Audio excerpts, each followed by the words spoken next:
Seja bem-vindo, irmãos e irmãs do nosso canal, amigos e amigas também. Muito obrigado por você estar assistindo os vídeos. Nós agradecemos a Deus por o privilégio de, mesmo estando isolado, nós podermos divulgar a palavra de Deus através desse meio que Deus tem nos providenciado. Deus tem capacitado irmãos para fazer esse trabalho e nós agradecemos a Deus por tudo. Eu quero pedir a sua ajuda. De que forma eu quero pedir a sua ajuda? Que você possa se curtir esse vídeo, que você possa inscrever-se no canal, que você compartilhe esse vídeo para que chegue a mais pessoas e mais pessoas possam ouvir a palavra de Deus. Eu quero, irmãos, agora orar ao Senhor, e eu quero lembrar de dois assuntos que têm me tocado o coração. Primeiro, a família do nosso irmão Nigel, que perdeu a sua sogra, família enlutada, e depois o nosso irmão Genair, ali de Manaus, que tem passado por momentos difíceis. E também eu quero orar por todos os irmãos, principalmente por aqueles que fazem parte do grupo de risco. E orar também pela palavra de Deus que há de ser lida e explicada. Vamos orar. Senhor, nosso Deus e nosso Pai que estás no céu, muito obrigado a Deus pela oportunidade que o Senhor nos dá de ler essa palavra, de poder meditar nela, ó Deus. Damos graças pelo privilégio que o Senhor nos concede de podermos fazer isso. Que sua palavra possa alcançar os lares, ó Deus, os corações. Eu quero rogar nesse momento, ó Pai, pedir a sua ajuda, os seus auxílios, a sua bênção, ó Pai, o seu consolo, o seu conforto pela família do nosso irmão Nigel, ó Deus, por esse momento difícil que eles têm passado. Que o Senhor possa confortar os seus corações. Também pela família do nosso irmão Genair, aí no Manaus, ó Pai, que tem passado por momentos de enfermidade. Que o Senhor possa guardá-los, protegê-los, o Senhor possa curar, ó Pai, essa enfermidade. Nós temos recebido notícias que eles estão melhores, mas ainda continuam, ó Pai, precisando da sua ajuda. Que o Senhor possa abençoar esse irmão tão precioso, ó Pai, para nós, também para a obra do Senhor, ele e toda a sua família. Abençoe aqueles, ó Pai, que fazem parte do grupo de risco, ó Deus, nesse momento de vírus, ó Pai, que está se espalhando. Abençoe a cada um dos membros da sua igreja, abençoe a todos que estão assistindo esse vídeo, ó Deus. Eu peço esse favor ao Senhor e agradeço por tudo que o Senhor tem dado a nós. No nome do seu Filho amado, nosso Senhor e Salvador, o Senhor Jesus Cristo. Amém. Muito bem, então vamos ler um versículo da palavra de Deus, dois versículos inicialmente, e depois nós vamos meditar nesses versículos e alguns outros. Gênesis capítulo 12, versículos 6 e 7. Eu estou usando a versão transformadora. Gênesis capítulo 12, versículos 6 e versículo 7. Diz assim a palavra de Deus: Abrão atravessou a terra até Siquém, onde acampou junto ao carvalho de Moré. Naquele tempo, os cananeus habitavam a região. Então o Senhor apareceu a Abrão e disse: Darei essa terra a seus descendentes. Abraão construiu um altar ali e o dedicou ao Senhor que lhe havia aparecido. Irmãos, eu quero falar hoje sobre um assunto altar.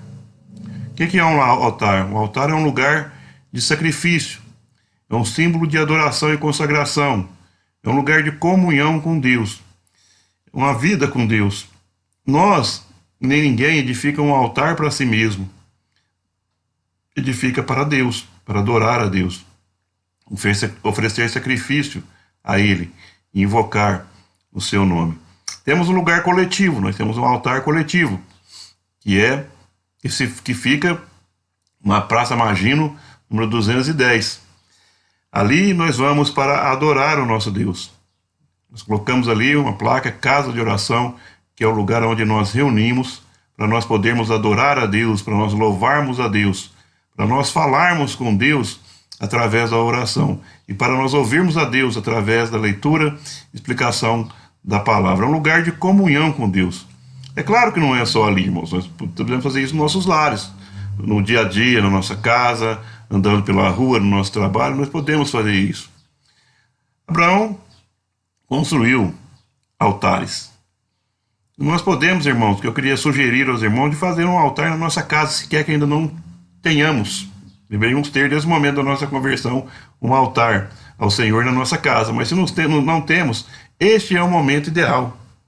Fazermos um altar, pode ser no seu quarto, pode ser na sua sala, na sua cozinha, num lugarzinho ali num cômodo que tá mais apropriado, você sabe. Você vai analisar e faz um altar, coloca ali uma mesa, coloca a sua Bíblia e leia a Bíblia e ore a Deus. Interceda pelos irmãos, que tanto precisam. Interceda pela igreja, pelo Brasil, né, por São Joaquim, que tem passado uns momentos tão difíceis, né, principalmente o Brasil, a cidade de São Paulo tem passado por momentos muito difíceis. O mundo precisa de oração, o mundo precisa de Deus. E é nós, irmão, nosso trabalho, né? Quando nós falamos servir a Deus, é isso, levar o nome de Deus a toda a nação. Esse altar, o primeiro altar que nós lemos, que Abraão construiu ao Senhor, ele pode ser chamado do altar da promessa ou altar da revelação, cada estudioso dá um nome, mas eu quero lembrar simplesmente da promessa. Ali, Deus reafirmou uma promessa que ele já havia tido feito a Abraão. Darei essa terra aos seus descendentes. E assim como Deus fez essa promessa a Abraão, Deus também, através de seu Filho, né, que é Deus encarnado, fez promessas para nós, nos deixou promessas maravilhosas. Em Romanos capítulo 8, versículo 35 ao versículo 39, diz-nos assim: o que nos separará do amor de Cristo? Serão aflições ou calamidades, perseguições ou fome, miséria, perigo ou ameaças de morte? Como dizem as Escrituras, por causa de ti enfrentamos a morte todos os dias. Somos ovelhas levadas para o matadouro. Mas apesar de tudo isso, somos mais que vencedores por meio daquele que nos amou. Estou convencido de que nem morte nem vida, nem anjos, nem demônios, nem o que existe hoje, nem o que virá no futuro, nem poderes, nem altura nem profundidade, nada, em toda a criação, jamais poderá nos separar do amor de Deus revelado em Cristo Jesus, nosso Senhor. Irmãos, o apóstolo Paulo aqui falando aos Romanos, ele faz essa colocação que nos conforta, que nos consola, que podemos entender como uma verdadeira promessa. Que nada pode nos separar do amor de Deus. De fato, irmãos, nós passamos aflições, nós vivemos tempos de calamidades, né? Nunca foi tão atual essa palavra, calamidade. Outra que tem sido muito divulgada, né, por causa do desemprego que a pandemia certamente vai gerar, fala de fome, fala de miséria. Irmãos, falam de aumento de violência, né, ameaças de morte. Nada disso, irmãos. Nada disso. Essa pergunta, o que nos separará do amor de Cristo, é uma pergunta retórica, porque ela já traz em si mesmo é uma pergunta retórica, traz em si mesmo a resposta à pergunta. Só existe uma alternativa. Seria bom, né, fazer uma prova, prestar um vestibular com as perguntas com só uma alternativa, ninguém errar. Então não tem como errar essa pergunta. O que nos separará do amor de Cristo? Nada. Ninguém.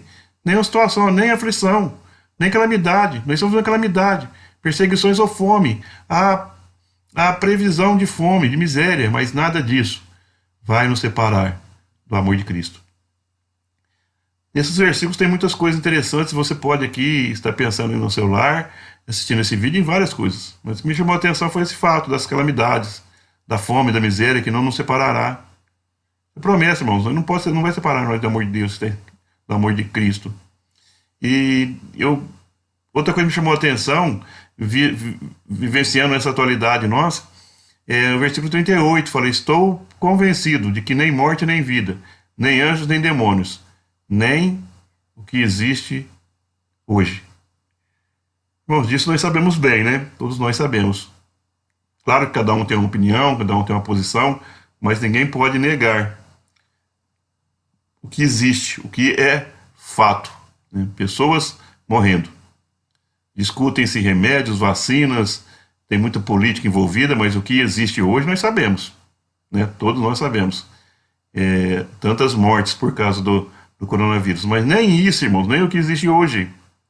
E fala, e nem o que virá no futuro, ou seja, a previsão ela é péssima, ela é pessimista. É assim, tá ruim, mas vai piorar, mas nada pode nos separar do amor de Deus revelado em Cristo Jesus. Irmãos, que maravilha isso. Tá ruim, tá, vai piorar, vai, mas nem nada, nem hoje, nem amanhã, por pior que seja, pode nos separar do amor de Deus, revelado em Cristo Jesus. Que promessa maravilhosa. Outra promessa em João capítulo 14, versículos de 1 a 3. Não deixem que seu coração fique aflito. Creiam em Deus, creiam também em mim. Na casa de meu pai há muitas moradas. Se não fosse assim, eu lhes teria dito: vou preparar lugar para vocês. E quando tudo estiver pronto, virei buscá-los, para que estejam sempre comigo, onde eu estiver. Promessa da presença eterna do nosso Salvador. Sabe por que, irmãos, o apóstolo Paulo fala que nada poderá nos separar do amor de Deus que foi revelado em Cristo? Por causa disso, porque o próprio Senhor Jesus Cristo, ele prometeu. Ou seja, duas promessas maravilhosas. Uma é: eis que estou convosco todos os dias, até a consumação do século. Então, até a nossa morte, ou até a vinda do Senhor, ele estará aqui conosco. Se nós partirmos dessa vida, morrermos, nós vamos estar para sempre com ele, onde ele estiver. Então, nada pode nos separar. É a pior coisa que pode acontecer na vida da pessoa é a morte. Mas nem a morte pode nos separar do amor de Deus revelado em Cristo Jesus. Que maravilha, irmãos. O próprio Deus. Interessante que fala como o próprio Senhor Jesus Cristo, ele afirma a sua veracidade, ele afirma a sua sinceridade, ele afirma a sua honestidade em não agradar ninguém. Ele fala: se assim não fosse, se não fosse assim, eu não ia dizer. Eu não ia dizer. Pode ter certeza. Se tivesse alguma dúvida disso aqui, o Senhor Jesus Cristo não diria que na casa do Pai há muitas moradas. E ele foi preparar lugar. Irmãos, tem lugar preparado para nós no céu. Não é para todos, viu, amigos e amigas? Preste atenção, não é para todos. Isso é para os salvos. Ele foi separar lugar para aqueles que confiam nele.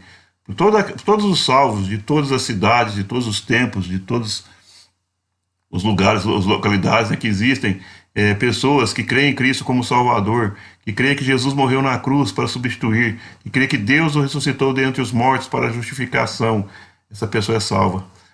A mensagem do Senhor Jesus Cristo enquanto esteve no mundo era: arrependei-vos e credes. Então, duas coisas são necessárias. Primeiro, arrependimento. Arrependimento é quando você nota que você é pecador e que Deus expulsou Adão e Eva do jardim do Éden por apenas um pecado. Deus não aceita nenhum pecado. Nenhum. E a Bíblia fala que todos pecaram. Ninguém não tem pecado nesse mundo de hoje. Só Jesus Cristo, o único que pisou nessa terra sem pecado. Como resolver esse problema? Deus santo, que não aceita nenhum pecado. Nós, pecadores. Não tem como um chegar no outro, porque chega aqui, Deus expulsa, porque não aceitou nenhum, não vai aceitar o montão que eu tenho, né? Então Deus enviou seu Filho para ficar no meio, aqui no meio, para nos levar até Deus. Jesus Cristo morreu para resolver um problema que não tinha solução. Jesus Cristo morreu na cruz para nos salvar. E quando nós cremos que Ele morreu na cruz para nos salvar, cremos que nós somos pecadores separados de Deus, que nós precisamos de Jesus Cristo. E Ele morreu justamente para nos levar até Deus. Ele abriu um novo e vivo caminho pelo seu sangue vertido na cruz. Ele devolveu essa esperança maravilhosa, que nós vamos ver logo após que é essa esperança. Então tem lugar preparado. 1 Tessalonicenses, capítulo 4, do versículo 13 até o 17. Nós vamos ver um pouco sobre a esperança. Agora vem no versículo 13, fala sobre a esperança. Ó. Agora, irmãos, não queremos que ignorem o que acontecerá aos que já morreram, para que não se entristeçam como aqueles que não têm esperança. Porque cremos que Jesus morreu e foi ressuscitado. Também cremos que Deus trará de volta à vida, com Jesus, todos os que morreram. Dizemos a vocês, pela palavra do Senhor, nós, os que ainda estivermos vivos, quando o Senhor voltar, não iremos ao encontro dele antes daqueles que já morreram. Pois o Senhor mesmo descerá do céu com um brado de comando, com a voz de arcanjo e com o toque da trombeta de Deus. Primeiro os mortos em Cristo ressuscitarão. Depois, com eles, nós, os que ainda estivermos vivos, seremos arrebatados nas nuvens ao encontro do Senhor nos ares. Então estaremos com o Senhor para sempre. Esperança. Nós não somos, versículo 13, para que não se entristeçam como aqueles que não têm esperança. Então, irmãos, nós não devemos estar tristes, porque nós temos esperança. Porque o Senhor foi preparar lugar, e quando tudo estiver pronto, Ele vai voltar, para que onde Ele estiver, nós estaremos para Ele, para sempre. Para sempre, como o Senhor. Irmãos, isso é muito bom de ouvir, isso é muito gostoso de ouvir, as promessas do Senhor para nós. Deus fez uma promessa para Abraão. Deus, ao reafirmar essa promessa, Abraão fez um altar, um lugar oferecido para Deus. A motivação de Abraão foi de adorar ao Senhor.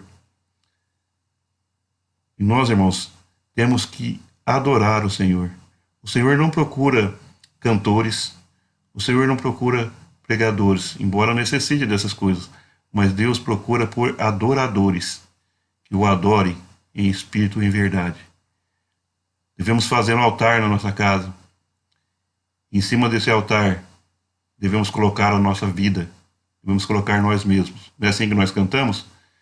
Põe a vida no altar para Deus. Não quer dizer, irmão, que você deve pegar um altar, colocar uma mesa e deitar em cima dele, não é isso não. É para viver de acordo com a palavra do Senhor. Nós temos, irmãos, recebido ensinos maravilhosos da palavra. E o que nós estamos fazendo com isso, irmãos? É uma pergunta, né, difícil de ser respondida, porque cada um tem que responder com sinceridade. Sabe por quê? Porque Deus está ouvindo e sabe a resposta. Pôr a vida no altar para Deus é viver uma vida de acordo com a vontade de Deus. É viver uma vida buscando, lutando para cumprir o que Deus requer de nós. Segundo altar foi em Gênesis 12, versículo 8. Dali, Abrão viajou para o sul e acampou na região montanhosa entre Betel a oeste e Ai a leste. Construiu ali mais um altar dedicado ao Senhor. Invocou o nome do Senhor. O altar é dedicado ao Senhor. E ali ele invoca o nome do Senhor. Abraão tem esse zelo, esse capricho que está dentro do seu coração. Betel significa a casa de Deus. Nós sabemos que hoje muitas pessoas entendem que o templo lá, né, aquele salão, aquela coisa é a casa de Deus. Mas a Bíblia fala que a Bíblia nos diz que Deus não habita em lugar feito por mão humana. Mas a Bíblia também fala que nós somos o lugar onde o Espírito Santo habita. 1 Coríntios capítulo 13, versículo 16 fala: vocês não entendem que são o templo de Deus e que o Espírito de Deus habita em vocês? Precisa entender isso, irmãos. O Espírito Santo, ele habita em nós. Então, todas as coisas que a gente faz, o crente não pode ser inconsequente. Eu falo para mim, viu, irmãos?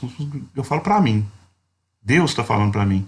Eu tenho que tomar cuidado, porque o Espírito Santo está comigo. 1 Coríntios 6 e 19 diz: vocês não sabem que o seu corpo é o templo do Espírito Santo, que habita em vocês e lhe foi dado por Deus? A casa de Deus, irmãos. O Espírito Santo habita em nós. A casa de oração é um lugar gostoso demais. É um lugar de comunhão, né? Nesse sentido de união, para termos comunhão com Deus, pode ser considerado a casa de Deus, mas só no momento que nós estivermos lá dentro, né, irmãos? Ela sozinha não é a casa de Deus. Não é um lugar que as pessoas devem ir para cumprir promessas, que a pessoa faz um lugar que é abençoado, que o lugar faz milagre. Não. Deus não habita ali. Mas quando o povo de Deus está reunido, tenha certeza absoluta, irmãos, Deus está ali. Onde tem 2 ou 3 reunidos em meu nome, eu estarei no meio. O Senhor Jesus Cristo não é convidado nosso, irmãos, ele está no meio, ele é o centro das atenções. Ele é maior que todos nós. Ele é melhor que todos nós. Irmãos, mas nesse momento acontece algo interessante. Em Gênesis capítulo 12, versículo 10, fala de que aconteceu uma coisa terrível, uma coisa difícil. Gênesis 12:10 fala: naquele tempo, uma fome terrível atingiu a terra de Canaã. E Abraão foi obrigado a descer ao Egito, onde viveu como estrangeiro. Ele estava no lugar de comunhão, ele estava na casa de Deus. E ele desceu. Irmãos, todas as vezes, não tem nenhuma sequer, se a gente sair da comunhão de Deus e formos para o mundo, sairmos da igreja e formos para o mundo, a gente vai ter vantagem. É tudo muito ilusório. Às vezes você tem um problema para resolver, pecado, e você, para evitar resolver e ofender pessoas, você prefere abandonar a igreja. Mais fácil. Mas você está procurando um problema, você vai ter um problema tão grande. Porque fora da igreja, fora da comunhão com Deus, é só fracasso e derrota. Eu estou falando espiritualmente, viu, irmãos? Porque às vezes a pessoa, inicialmente, ela prospera. Aquela coisa bonita, né? Cresce, ganha dinheiro. Mas espiritualmente está fracassada, está derrotada. E não vai demorar muito tempo para isso acontecer naqueles benefícios que inicialmente ela achava que teria. No Egito, o símbolo do mundo. O Egito é um lugar que fica longe de Deus. Quanto mais próximo do Egito, mais longe da comunhão. Não vos enganeis, a amizade do Egito é inimiga da comunhão. Não vos enganeis. Depois ele, para se livrar dos problemas, para ser, vamos dizer assim, beneficiado, ele usa de um recurso chamado mentira. E a mentira, irmãos, é pecado. Olha, ele fala, não, mas ele usou uma mentira branca. Existe mentira branca? Ele usou uma mentira do bem. Existe pecado do bem, irmãos? Não, claro que não. O Gênesis capítulo 12, versículo 13, ele para se livrar, ele uma mentira. Ele pede para Sara falar para Faraó uma mentira. Aí as pessoas falam, não, mas é meia verdade. Uma meia verdade é uma mentira total. Diga, portanto, Abraão falando para Sara, diga, portanto, para falar para Faraó, diga, portanto, que é minha irmã. Eles pouparão minha vida e por sua causa me tratarão bem. Uma mentira branca, ele contou. Uma meia verdade, como ele é bonzinho. Ele mentiu. Não estou criticando Abraão. Estou criticando a atitude de Abraão. Abraão é o pai da fé. Abraão é um grande servo de Deus. Abraão fez coisas que outros não fariam, muitos não fariam. Abraão é especial. O pai da fé. E mesmo por sendo o pai da fé, irmãos, que serve para nós? Que mesmo sendo esse grande servo de Deus, esse homem de Deus, o pai da fé, mentiu para poupar a sua vida e para ser tratado bem. Todos gostam de ser tratado bem, né? Veja que até lá no Egito, até o rei do Egito, ali, o faraó, criticou ele. Veja Gênesis 12:18 diz, o que você fez, né, faraó falando para ele, o que você fez comigo? Por que não me disse que era sua mulher? Nesse momento, irmãos, acontece uma coisa na vida de Abraão. Ele toma uma atitude correta. Atitude de voltar para a comunhão. Então, irmãos, Deus não é um Deus que despreza aquele que cai. Deus estende a mão para levantar ao caído. A mão de Deus está aberta e os braços esticados para poder levantar aquele que caiu. Mas é preciso tomar uma atitude. É preciso querer voltar. É preciso sentir no coração o Espírito Santo de Deus falando. Volte. Se isso não acontecer, o voltar por voltar não faz sentido nenhum. Aconteceu coisas na vida do filho pródigo. Muitas coisas. Ele não sabe quantos dias ele ficou ali naquela situação. Mas houve um momento que ele alertou-se. Na casa do meu pai. Na casa do meu pai. Então, Deus coloca na cabeça de pessoas, de irmãos que estão afastados. Opa, lá na casa de oração. Lá sim. Irmãos, devemos orar por todos esses. Devemos orar. Veja Gênesis capítulo 13, versículo 3 e 4, diz assim: Do Neguebe prosseguiram em sua jornada, acampando ao longo do caminho em direção a Betel. Por fim, armaram as tendas entre Betel e Ai, onde havia acampado anteriormente e onde Abraão havia construído um altar. Ali Abraão invocou o nome do Senhor outra vez. Nunca é tarde para voltarmos à comunhão com Deus. Volte, irmão querido, amado, se é que está longe. Terceiro altar, Hebrom. Gênesis 13, 18. Então Abraão mudou seu acampamento para Hebrom e se estabeleceu junto ao bosque de carvalhos, que pertencia a Manre. Ali construiu mais um altar ao Senhor. O recomeço. Houve separação entre Ló e Abraão. O Senhor, após separar-se de Ló, o Senhor voltou a falar com Abraão. É o seu recomeço. Irmãos, não é fácil recomeçar. Não é fácil se levantar. Não é fácil. Não é fácil. E ele aqui, ao separar de Ló, o Senhor voltou a falar com ele. Não há queda que, quando confessada, não seja maior do que a misericórdia de Deus.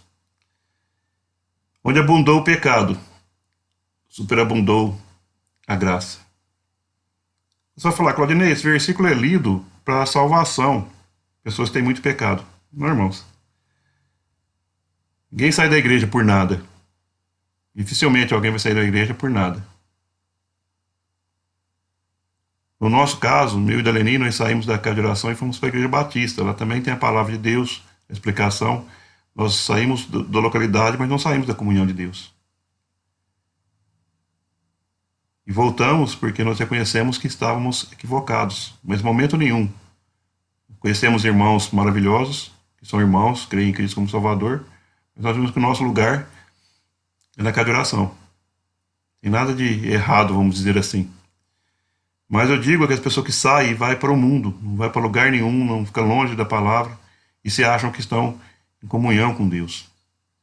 Se saiu da igreja por causa de pecado, não há pecado que seja maior do que o perdão de Deus. A misericórdia de Deus, ela dura para sempre. Deus tem a misericórdia dos afastados. Cair, irmãos, pode ser fácil, levantar é muito difícil. Então nós vemos que ali ele recomeçou uma nova oportunidade. E Abraão fez um altar. No quarto e último altar, aqui Abraão já não era mais Abraão, era Abraão, porque no capítulo 17, versículo 5, Deus transforma o seu nome de Abraão em Abraão. Gênesis capítulo 22, versículo 9, o quarto altar. Quando chegaram ao lugar que Deus havia indicado, Abraão construiu um altar e arrumou a lenha sobre ele. Em seguida amarrou seu filho Isaque e colocou no altar sobre a lenha. Esse é o último e o mais impactante altar da vida de Abraão. Marca este que foi um momento crucial na vida de Abraão. Ele confiou sobremaneira em Deus. Hebreus 11, versículos 17 e 18 fala: pela fé, Abraão, ao ser posto à prova, ofereceu Isaque como sacrifício. Abraão, que havia recebido as promessas, estava disposto a sacrificar seu filho único, seu único filho, embora Deus lhe tivesse dito: Isaque é o filho de quem depende sua descendência. E Hebreus também fala que Abraão iria sacrificar, porque sabia que Deus tinha poder para ressuscitá-lo de entre os mortos. A fé de Abraão provada. A fé de Abraão aprovada. Quanto a nós, irmãos, a nossa fé, como está? A fé vem pelo ouvir, e ouvir da palavra de Deus. Como está o nosso tempo dedicado à leitura da palavra de Deus? O que nós estamos fazendo nesse tempo de isolamento? O bom desse isolamento, se é que tem alguma coisa boa, é o seguinte: você não pode reclamar que falta tempo para você ler a palavra de Deus. Por favor. Tem tempo, bastante tempo. Abraão chamou aquele lugar de Javé-Jiré, onde as pessoas usam esse nome até hoje. É o monte do Deus providenciará, o monte do Deus proverá. Interessante que, ao ver que Abraão iria de fato sacrificar o seu filho, Deus o impediu. Então Abraão levantou os olhos e viu um carneiro preso pelos chifres no arbusto. Então houve um sacrifício ali de um carneiro. Isaac foi poupado a sua vida, mas do carneiro não. Eu lembro de João Batista, ao ver o Senhor Jesus passar, ele diz: eis o Cordeiro de Deus, que tira o pecado do mundo. O versículo que diz, fala que também Cristo, o nosso Cordeiro Pascal, ele foi imolado. Isaac foi poupado a sua vida. Jesus deu a sua vida. As pessoas que falam que Deus é um Deus cruel porque pediu que Abraão matasse seu filho, esquece que Deus deixou o seu filho à morte por nós. Ele poupou Isaac. As pessoas não lembram disso. Deus pediu para provar. Mas na hora que ele viu que, de fato, Abraão iria fazer aquele ato, ele impediu na última hora. Mas o próprio Filho de Deus, Deus não impediu. Nós devemos dizer graças a Deus por isso. Deus não se alegrou, irmãos, da morte de Cristo. Devemos pensar nessas coisas. Nós cantamos: seu filho não poupou, ele deu o seu filho. O Cordeiro de Deus que tira o pecado do mundo, ele foi imolado. Nada o impediu, ele foi até a cruz, deu a sua vida por amor de nós. Que maravilha, irmãos. Que promessa. Abraão ficou conhecido pela sua fé, ele é conhecido pela sua fé, o pai da fé. Porque ele obedeceu até o último instante. O amor de Abraão a Isaac, irmãos, não era pequeno, não. Filho da promessa. Imagina o olhar de Abraão, ver Isaac deitado naquele altar. O altar do sacrifício. O altar da aprovação. Imagina o coração desse servo de Deus como estava. Você vê um filho morto, que você não participou daquilo de maneira nenhuma, você é a pessoa que jamais queria, você vê ele morto, já é difícil demais. Imagina se Abraão vivesse Isaac morto ali. Mas Deus providenciou para si um cordeiro, um monte do Deus providenciará, um monte de Deus proverá. E na nossa vida, irmãos, nesses dias, ou nos dias atuais, ou nos dias futuros, por piores ou melhores que sejam, nada poderá nos separar do amor de Cristo. Faça um altar. Eu quero deixar 2 conselhos, vamos assim dizer, né? Primeiro, aos que nos assistem e ainda não são salvos. Creia em Cristo como seu Salvador. Aproveite essa habitação celestial que o Senhor foi fazer para nós. Quando tiver tudo pronto, Ele vai voltar. Se você não crê em Cristo, você não fará parte. Você não morará, sua residência não vai ser lá. Pode ter certeza disso, porque Deus não mente. Se assim não fosse, eu não lhe teria dito. Creia em Cristo como seu Salvador. Entenda que você é pecador. Arrependa-se e creia que na cruz do Calvário, Deus deu o seu Filho para reaproximar você dele mesmo, porque não havia outra maneira. Nem dinheiro, nem sacrifício, nem nada que pudesse levar você até Deus, ainda pecador. Você precisa do perdão dos seus pecados, que só é possível pela fé em Cristo Jesus. Deus amou o mundo de tal maneira que deu o seu Filho unigênito, para que todo aquele que nele crê não pereça, mas tenha a vida eterna. Creia em Jesus Cristo e será salvo. E para nós, irmãos, faça altares. Faça altar na sua casa, faça altar no seu coração, faça altar no seu trabalho, faça altar na sua vida. Adore a Deus. Que Deus os abençoe. Amém.